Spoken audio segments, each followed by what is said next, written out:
When I was a fourth grade kid, I remember coming home and turning on the TV, and it was the first time in my life that I saw skateboarding. I remember watching this skate contest. Tony Hawk did this crazy trick, landed it, and my mind was completely blown. And I remember thinking to myself, this is what I want to do. I want to be a skateboarder. And so like any kid in my neighborhood, I saved up as much money as I could over the next couple months, and I bought my first skateboard. I went to a skate shop, I picked out the board, I picked out the wheels, I picked out the trucks, I put stickers all over it, and I had my first skateboard.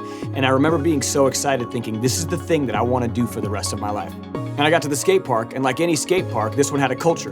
There was the older kids, there was the younger kids, there was the really good kids, and there were the kids who were just learning how to skate for the first time. And there was one kid in particular named T-Roy, and T-Roy was kind of the man. He had the coolest clothes, he was obviously the best skateboarder there, and everyone seemed to follow whatever he did. Whatever T-Roy was doing, everyone else wanted to do, and I was the same way. He was a couple years older than me, and he was a huge influence on me, and he had no idea. And I'll never forget one time, off to the side, working on a trick by myself, T-Roy and his friends, they kind of noticed me for the first time, and they started to skate towards me. And him and his friends, they stopped about 10 feet short of where I was skateboarding. They looked at me, and they just started to make fun of me. T-Roy started to make fun of the way that I skated. He made fun of my clothes. He made fun of my hair, and I was crushed. I was devastated. And it's honestly the first time in my life that I ever really remember just getting bullied.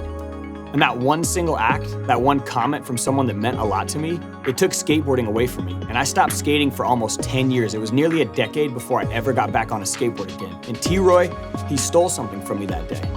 And for the next couple years, I really just kind of floundered. I didn't really know who I was. I didn't really know what I cared about. And I always loved skateboarding, but I was just terrified to try. I was terrified to get back into it because I just didn't want to get picked on. I didn't want to get bullied. And I think a lot of people feel that way. I think a lot of us have experienced it. We've either been told we weren't good at something and wanted to quit, we've been made fun of and been afraid to try again, or we've had something stolen from us.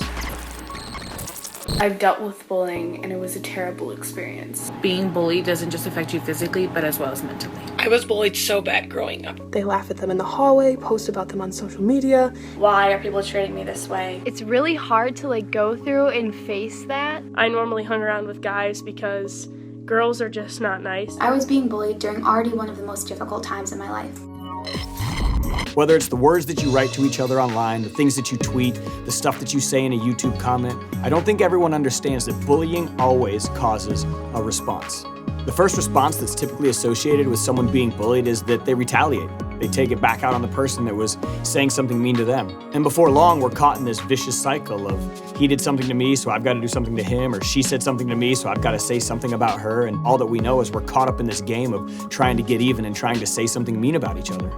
The second response associated with bullying is that they take it out on someone else, whether it's in person or online. I think hurt people oftentimes really do hurt people. And what happens is somebody says something mean to them and they feel powerless, like they can't say or do anything to get back at that person. So they find a weaker person or a lesser person or a distant person and they take it out on them online. And I really do think that that's one of the most common side effects that we see today in a person's life after they've been bullied.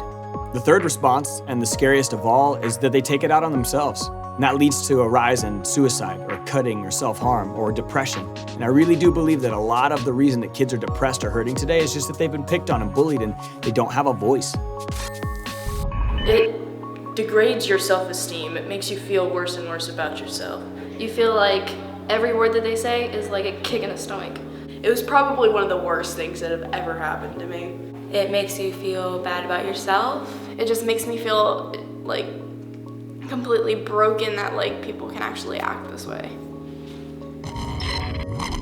No matter how many schools we go to or hundreds of thousands of people that we speak to, there are always going to be those people in this world who love to make fun of or pick on the people around them, honestly because I think it makes them feel better about themselves. So if that's you, if you're that bully, if you're that person who uses your words to harm people, my challenge for you would be this.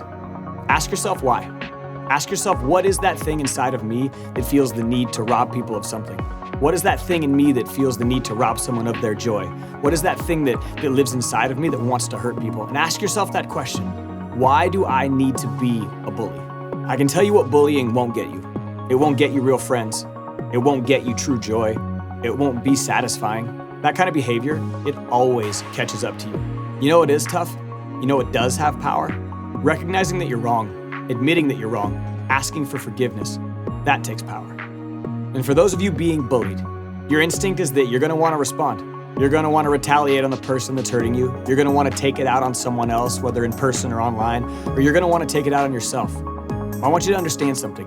You matter, you're important, you've got value. And please don't let someone rob you of your joy. Don't let someone steal from you the thing it is that you love to do. You wanna know the best way to stand up to a bully? Is continue to do the things that you love. Stand up for yourself. Continue to be you. And if you see bullying happening at school, whether it's in the halls or it's happening online, know that you have the power to help. So be that person. Be that person who speaks for silent kids. Be that person who stands for broken people.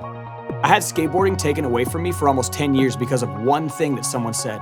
And I wish I would have had the courage to stand up for myself. I wish someone else would have had the courage to stand up for me. You see, when we stand up in the face of bullying, we not only have the power to change someone's life, we have the power to save someone's life.